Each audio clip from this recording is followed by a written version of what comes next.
Investments can sound really complicated.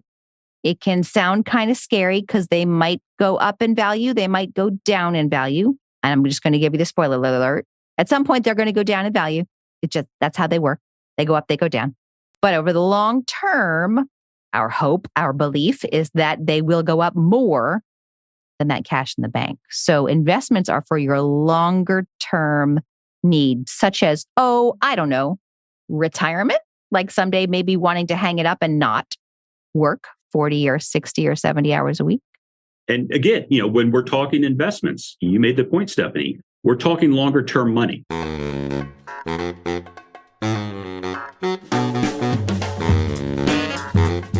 Hey, dear listeners, we need to let you know that Kevin and Stephanie offer investment advice through Private Advisor Group, which is a federally registered investment advisor.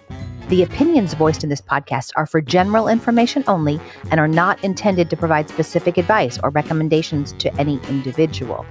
To determine which strategies or investments may be suitable for you, consult the appropriate qualified professional prior to making a decision. Now let's get on with the show.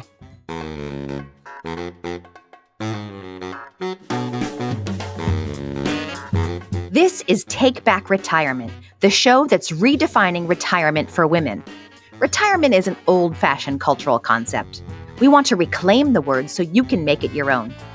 I'm Stephanie McCullough, financial planner and founder of Sofia Financial, where our mission is to reduce women's money stress and empower them to make wise, holistic decisions so they can get back to living their best lives.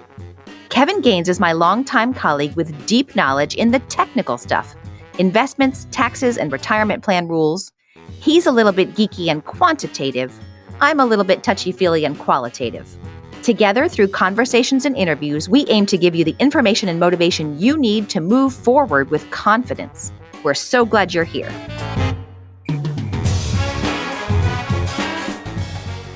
So, in the Christmas classic by Rankin and Bass, Santa Claus is Coming to Town, one of the pivotal songs in that episode is Put One Foot in Front of the Other.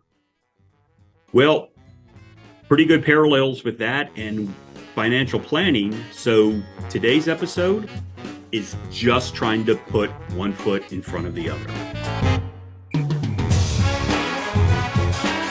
Coming to you semi-live from the beautiful West Lakes Office Park in suburban Philadelphia, this is Stephanie McCullough and Kevin Gaines of Sofia Financial and American Financial Management Group. Say hello, Kevin. Hello, Kevin. So while I do have a soft spot in my heart for the winter warlock, I think we might have to actually explain to people what we're talking about here. So when I talk to women, I feel like many people have this idea that, financial planning or getting my money in order or talking to a financial advisor, all these things feel very big and kind of monumental and hard to tackle because there's just so many things to do. And I'll give it to you that our profession has a gift for making things seem really complicated and complex. And of course, like you need us. But our goal— if it's not complicated and complex, Stephanie, then you might not come to us and might not hire us. So it's got to be by definition complex, right? This is a problem. Because I don't know about you all, but when I have a project that feels like it's going to take many, many, many hours and a lot of brain power and be super tiring, I'd rather just put it off and I avoid it. But if I feel like, you know what? I can get something really meaningful done in 25 minutes, I can totally handle 25 minutes. So our goal today is to break down kind of the essentials, the basics, the fundamentals, the first steps we would recommend to you in terms of getting your finances in order. So to kind of help this, to take this into bite sizes, if you will, think of a candy bar.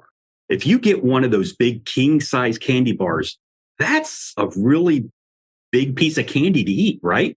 But if you get the fun size Snickers, you can knock 20 of those puppies out in no time. And next thing you know, you ate the king size bar. I think the point is to eat one fun size bar, not 20. And what's the fun in that? But from fun-sized candy bars to fundamentals of financial planning. Very good. Hey, if it wasn't for bad puns, I would have no jokes at all, Stephanie. You know that by now. I'm hearing a song from Hee Haw. But anyway,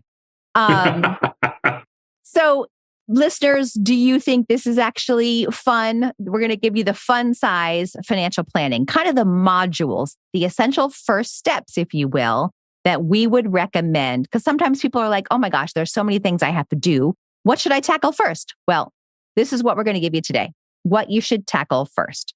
And first, the basic building block of it all, cash and cash flow. We're not talking budgets here. We're talking just simply looking at how much you have coming in every month, how much you have going out. Don't care where we're spending it on. Don't care where the money's coming from. Just how much do you have coming in every month? How much do you have going out every month?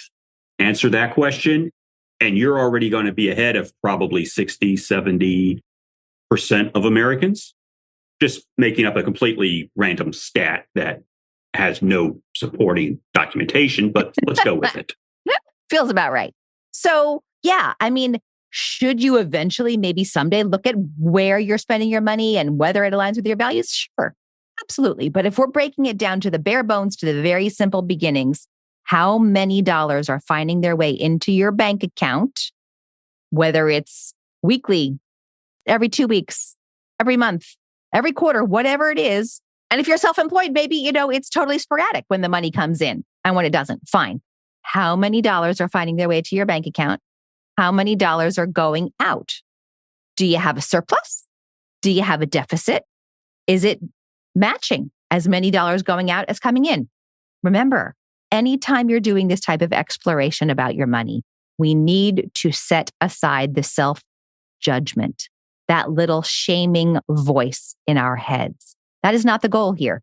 Put on your scientist hat. We are investigating. We are gathering data. It's just data. The numbers are not judging you. They're not saying anything about you to your friends and neighbors. This is just data. It's literally, it is what it is. We're not saying it's good, not saying it's bad. It is what it is.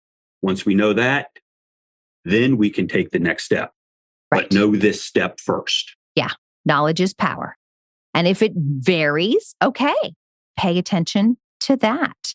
It is very often helpful to look at more than 1 month because things change, right? Whether it's, I get a bonus in this particular month of the year, or the fall is better for me than the spring, or you know what, my expenses really go up around back to school time because I have kids that I'm dealing with, or I got to pay my real estate taxes in March. Whatever it is valuable to look at more than 1 month to get a better picture of what's going on.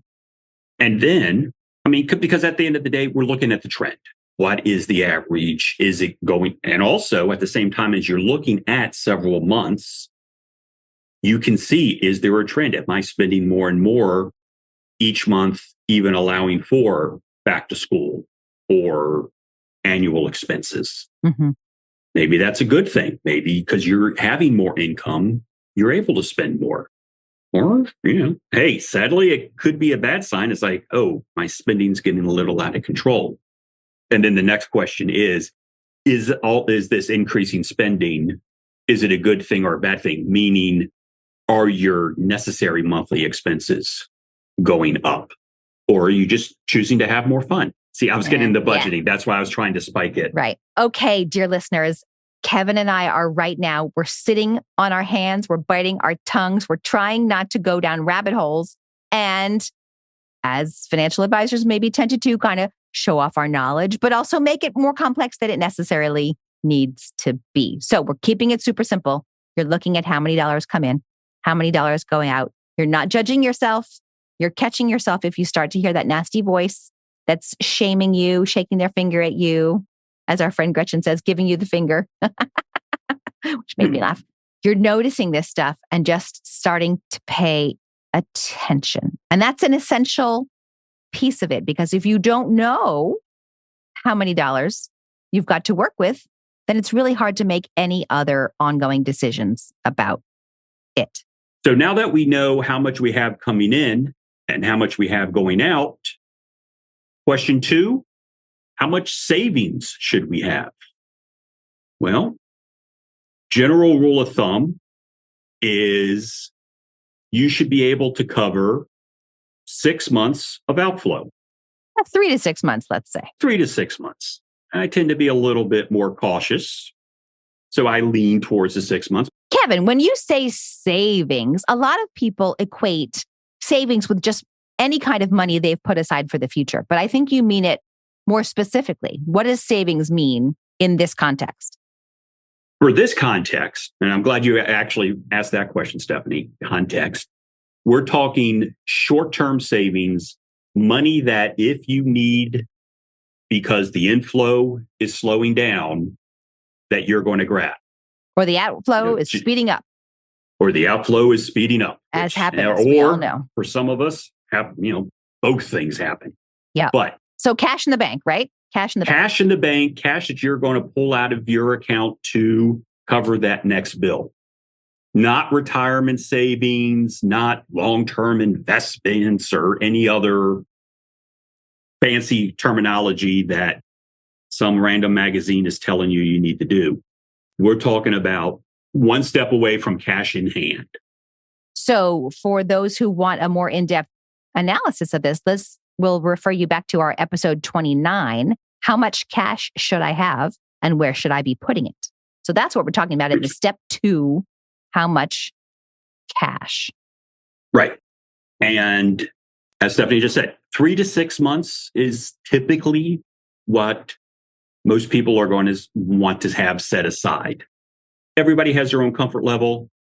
There's nothing's written in stone that it's got to be this, or if it's not, then you've completely failed. Absolutely not. And it's I would say, what lets you sleep at night? If it's really hard to get to 3 months of spending, get to $1,000 and then get to $2,000. Something is better than nothing, right? This is oh my gosh, the shit hits the fan and you need money, whether your job got erased or all of a sudden there's super expensive dental work or the car needs repair, whatever it might be, right? Cash that you can access quickly. You want no risk that it's gone down in value. So some people will complain to us, not so much this past year, but before, I had this money in the bank and it's not earning anything. It's sitting there earning nothing. Yes, that's the point. That's the point because it's there for you whenever you want it. You can access it quickly and it just covers those emergency needs. And think back to the beginning of this episode. One foot in front of the other. That's what we're talking about here. Can't do 6 months or don't want to do 6 months. Can't do 3 months. Get 1,000. Yep. Get something in there so that if a problem happens, you're not stuck using credit cards that you may or may not be able to pay back immediately. Right. Therefore, it may or may not start earning interest. And interest rate on credit cards ain't low. Yeah. Yeah. So this is your cash cushion. This is your emergency fund. This is your effort fund, whatever you want to call it, right? And that's just kind of for the what if. If you have a big expense coming up down the road, like, you know what, I'm going to need a new car in about 9 months. That money should be in cash too. Or if you have some kind of looming uncertainty, like, you know what, I think I'm moving to North Dakota in 3 months. Moves cost money, right? So increase the amount of cash you've got. If you've got some uncertainty or, there might be layoffs coming at work, up your cash. Right. Or look at it this way. Even if, say, for example, $1,000 might be hard for you to get to, or you get to the 1,000, but that 3 month is still kind of far out there. Here's a way to look at it. What are your insurance deductibles? Do you have enough cash to cover your deductibles? What's a deductible, Kevin? Remind us. So the deductible is the amount you have to pay before the insurance company is going to step in and repair your car or replace losses, in your home. You've got to put up a couple bucks first. So for example, when my sweet son was learning to drive and he pressed the accelerator instead of the brake in the parking lot of the grocery store and smashed into the car in front of him, we were on the hook for the first, I think it was $500. That was our insurance policy deductible. So Right. if you're not sure where they are, take a peek. Yeah. And then you make sure you have that in the bank. And trust me, this will actually give you comfort knowing if something goes wrong, really wrong, I got it covered. I'm not stuck scrounging, trying to figure out how am I going to come up with whatever you need to come up with. Plus, it's always good to review your insurance policies anyway, but that's going to be a whole nother episode. Right. Not going to go down that rabbit hole. No, we are not. We're just giving you a few bite-sized, fun size, although I'm not sure anybody would call these things fun. I'm enjoying myself. Except for Kevin. All right. So step 1, looking at your dollars in, dollars out. Step 2, cash in the bank. How much should you have? Set your goal, work towards that goal. Step 3, then this is the other type of putting money away for the future, investments. Investments can sound really complicated. It can sound kind of scary because they might go up in value. They might go down in value. And I'm just going to give you the spoiler alert. At some point, they're going to go down in value. That's how they work. They go up, they go down. But over the long term, our hope, our belief is that they will go up more than that cash in the bank. So investments are for your longer term needs, such as, I don't know, retirement, like someday maybe wanting to hang it up and not work 40 or 60 or 70 hours a week. And again, when we're talking investments, you made the point, Stephanie, we're talking longer term money. We're not saying investments equals putting all this money in the stock market. We're not going there on this conversation. We're just literally talking longer term things. So don't get intimidated by that word. When people hear the word investments, they think stocks. Right. As opposed to, which is probably where they should, probably should be. But I'm just saying, we're just using this as a term for your longer term savings that you're not going to be touching, your non-emergency savings. Let's talk longer term investments. Let's talk some of my favorite subject, retirement savings. When I use the word savings, I'm confused. I thought we were on investments. Oh, yeah. See, this is where it gets a little, right? Right. So we're talking about investing for your retirement. Yes. And some people will use the word savings, and that's okay. But we're talking if it's long term, right? Right. We're talking about taking this money. Now, for many of us, but not all of us by any stretch, one of the easier ways to do this is through work, that they have some sort of vehicle that you can put money into every paycheck to set aside for retirement.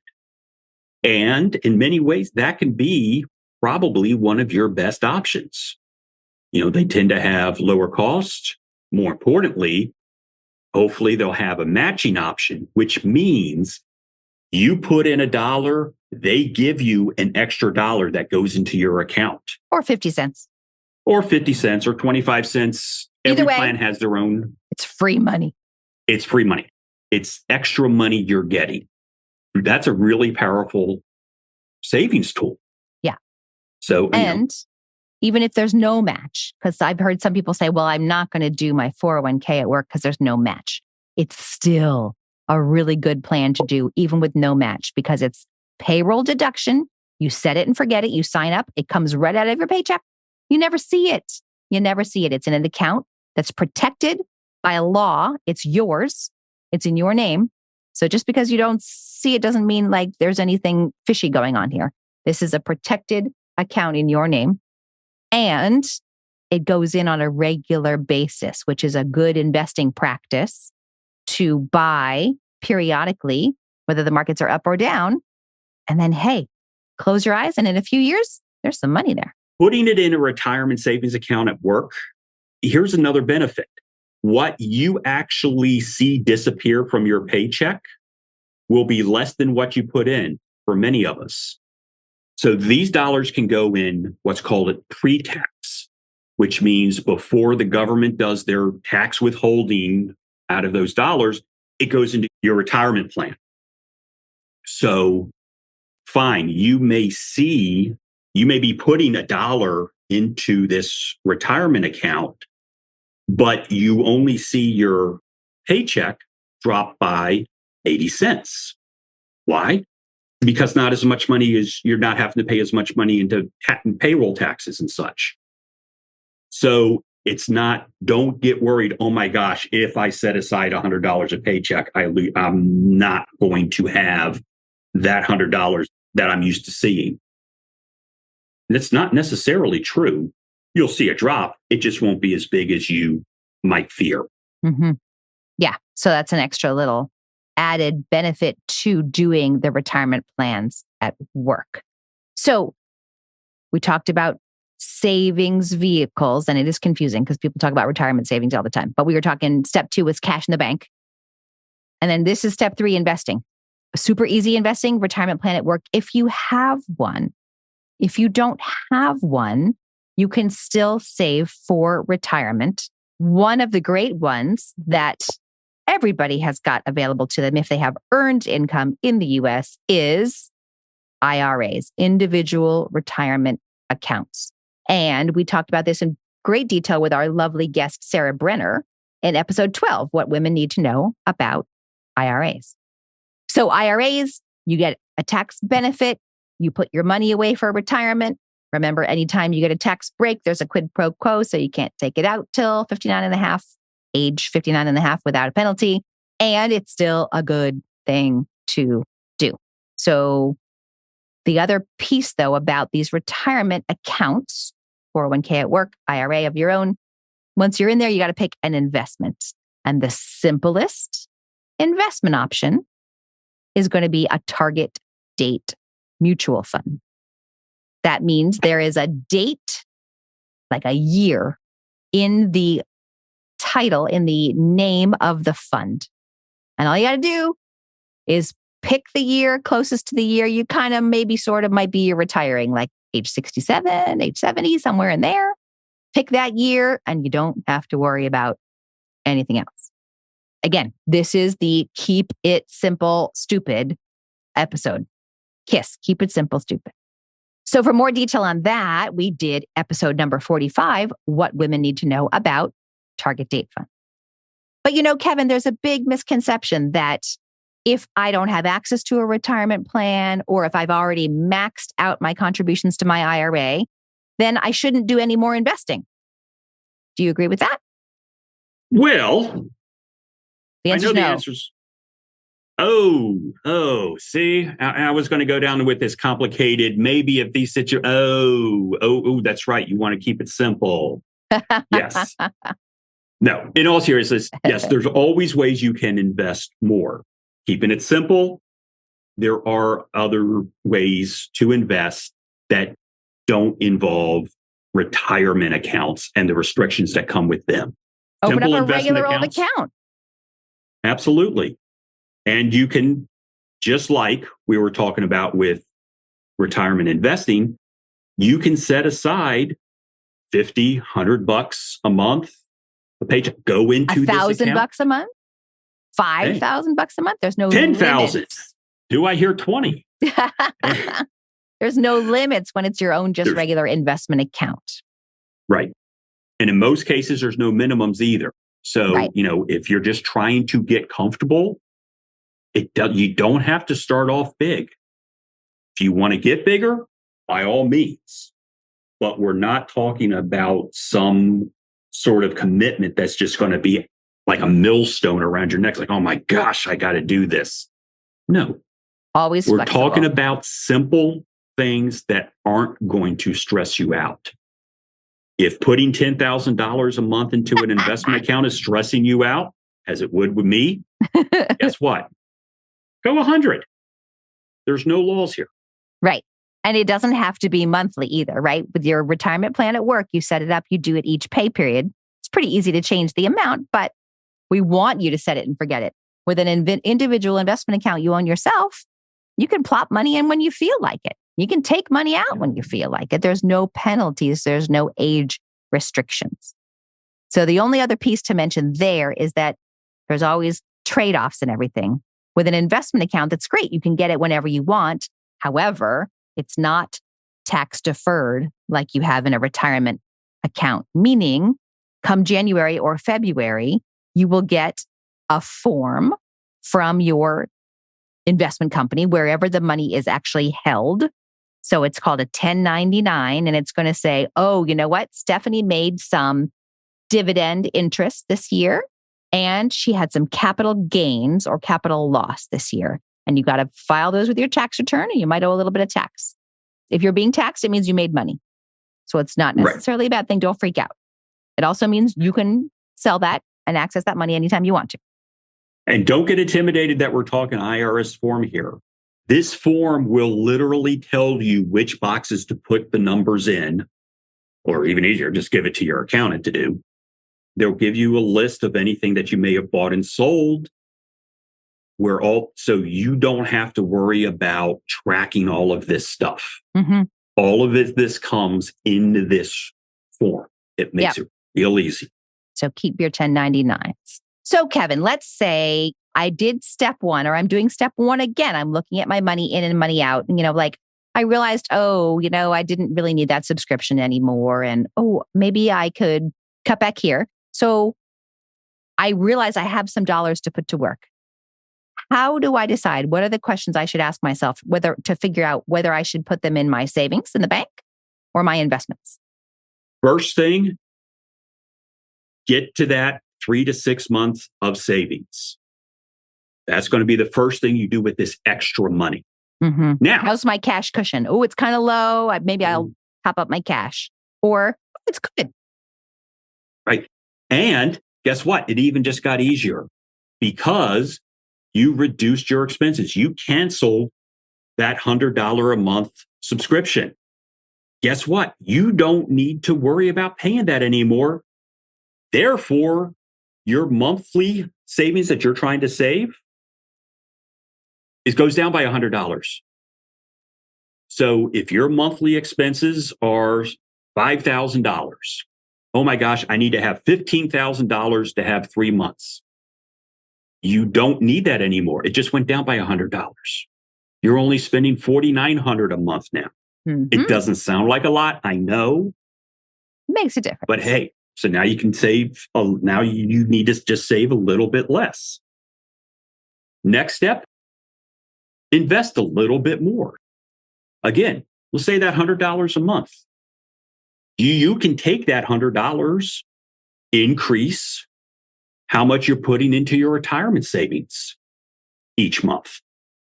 You can increase it by $100. However, say, I don't want to save that hard. Reward yourself. Increase your retirement savings by $50 and have fun with the other $50. We're not saying you got to sit here and suffer for the next 20, 30 years just so you can have fun in retirement. Why not have fun all the time? Yeah. Again, fun size. Yes. It's not about deprivation. It's about balance. It's about taking care of your today self and your future self. Well, we hoped we've managed to keep this somewhat simple. These are the 3 steps we would recommend you start with if you're feeling overwhelmed with getting your financial house in order, looking at your cash in, cash out, looking at your cash in the bank, how much should you have, and then at your investment. There'll be more knowledge coming at you next episode. Thanks so much for being with us. We'll talk to you next time. It's goodbye from me. And it's goodbye from her. Be sure to subscribe to the show and please share it with your friends. Show notes and more information available at takebackretirement.com. Huge thanks for the original music by the one and only Raymond Loewy through New Math in New York. See you next time. Investment advice offered through Private Advisor Group, LLC, a registered investment advisor. Private Advisor Group, American Financial Management Group, and Sofia Financial are separate entities. The opinions voiced in this material are for general information only and are not intended to provide specific advice or recommendations for any individual security. To determine which investments may be appropriate for you, consult your financial advisor prior to investing. This information is not intended to be a substitute for individualized tax advice. Please consult your tax advisor regarding your specific situation.